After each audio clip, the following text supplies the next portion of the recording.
Hey my little party animals! hiphiprenee here today with a brand new video for you. With 2021 fast approaching and 2020 leaving us without any time to spare, it's that time of year when we make New Year's resolutions that will inevitably last 2 or 3 weeks before we forget about them entirely and go back to our normal everyday life. Simmers are no different in the New Year's resolutions category, and I know that as a simmer, I've made some Sims resolutions that I just can't stick to. So let's take a look at some of my favorite broken Sims resolutions. Number 1, I'm only going to buy the packs that I want. Sure, Jan, we absolutely believe that after spending hundreds of dollars on every single Sims 4-pack, including Journey to Batu, the literal second it released, that this is the year that you'll be able to maintain any semblance of self-control at all.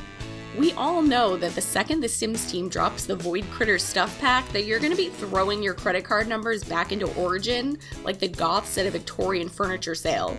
Us completionist Simmers need to realize that we have a serious weakness, and our weakness is that we need to own every single fucking pack that comes out. Don't kid yourself, just buy the fucking pack.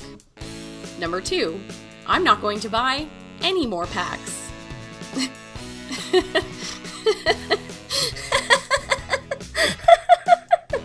Who are you kidding?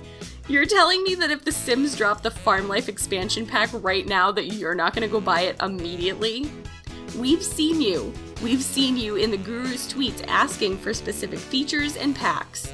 And there is absolutely not a single thing that you can do to convince me that you wouldn't throw your New Year's resolution into Willow Creek Canal at the chance to get an expansion pack you've been begging for on social media for the last 3.5 years. And you're not lying to us, you're lying to yourself. And that's just not healthy. Number 3, I'm gonna clear out my mods in CC. Now, I don't use mods or CC, but even I know that this is just a straight up lie. How many times have you said you'd clear out your mods in CC, only to then download 56 gigabytes of new mods in CC? Not a single one of us believes that someone who doesn't have a Maxis Match sim to be found in any of their 89 save files is going to clear out all of their mods and custom content. Do I believe instead that you'll move everything to another folder on your computer to convince me that you've actually done it? Yes, that's exactly what I believe. Maybe instead of trying to throw the baby out with the bathwater, you should instead vow to clean up your CC. Find the things that you don't use or don't need and remove those, but keep all of the stuff that you still use. Number 4, I'm gonna start using mods and CC. I said this last year, and then I downloaded MC Command Center, and then I downloaded exactly nothing else. If you want to use mods and CC, nothing is stopping you, especially some arbitrary changing of the date like New Year's. But there's one of 2 things that can happen when you start using mods and downloading custom content. You're either an exceptionally reasonable person, and you end up with no mods that really interest you, or just a small number of mods perfectly suited to your playstyle. Or you become a monster, and there's absolutely nothing I or anyone else can do to help you. I've heard that once you fall into the CC rabbit hole, it's nigh impossible to get yourself out without some kind of intervention. Consider this my attempt at an intervention. Number 5, I'm going to play through 10 generations. There's something about the new year. Adding a number to another number really makes you feel like you're ready to change your life for the good and be better at committing yourself to things. That may be committing yourself to a new diet, or journaling, or learning a new skill. But if you're a simmer, creating a brand new sim in a brand new save file with the intent of watching their family grow through the generations is the commitment we all feel like we want and need. Now, do I believe that you'll start a new sim in a new save file? Yeah, of course I do.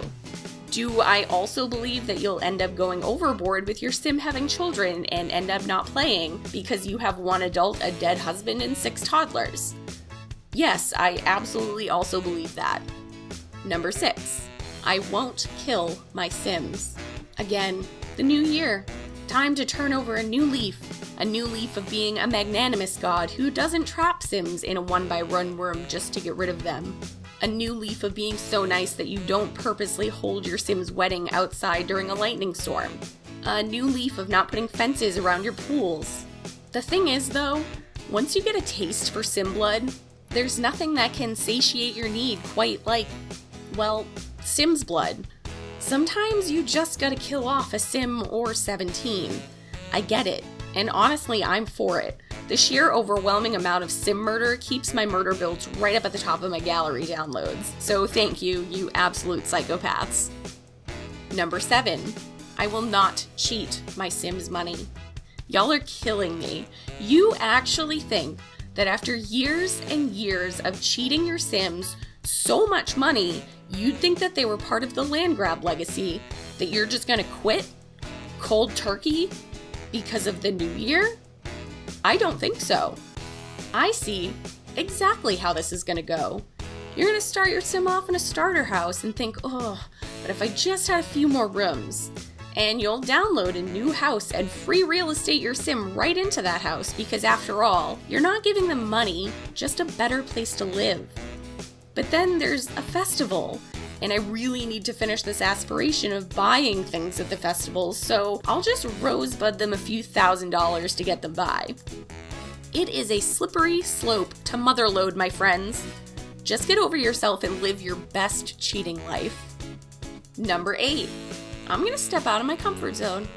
Do you only build or only make Sims? If you do, you've probably thought that New Year's was the perfect time to step out of your comfort zone and do something a little spicy. Maybe you're a traditional style builder and you're wanting to do more modern homes. Or you use Alpha CC and you want to make the jump to Maxis Match. Maybe you're a single Sim player and want to give family gameplay a try. It's not a bad thing to want to try something new, but I always say if it ain't broke, don't fix it. Sometimes the best thing for us to do is to continue doing things in the way we already enjoy doing them. Don't make yourself hate the game or force yourself to do something just because you feel like you have to try something new in the new year. Number 9. I will not complain. This whole 2020 situation has been tough on everyone. But with the amount of people who are and have been stuck at home, maybe you're similar to me and that you've had a lot more time for video games. As bad as 2020 has been for us, it's been pretty wild in the Sims community too. And I think it's because we're playing more with less going on in our real lives. The lack of interesting things happening in reality is enough to make us take a deeper look at the things that we do enjoy. And because of that, there has been a whole lot of negativity in the Sims community this year. It's always nice to start the new year off positive, but don't kid yourself that once 2021 hits, you'll be able to ignore all of the things that we've seen you complaining about for the last 10 months. You'll start soon enough again. Number 10. I'm going to make a save file. I saved the best and most common for last, my friends. How many years have you said you're going to, or have actually started a save file? Now, out of those attempts to start a save file, how many have you finished, or are still working on? And how many have you forgotten about and never touched again after mid-February? A save file takes more time and effort than a lot of people, myself included, could ever anticipate.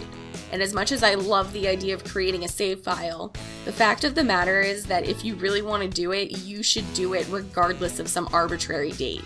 So there you have it, the 10 most commonly made and broken Sims resolutions. What are your Sims resolutions this year? And what's the over-under that you abandoned your resolution entirely? Thanks for stopping by today. Don't forget to like and subscribe, and I'll see you next time. Bye!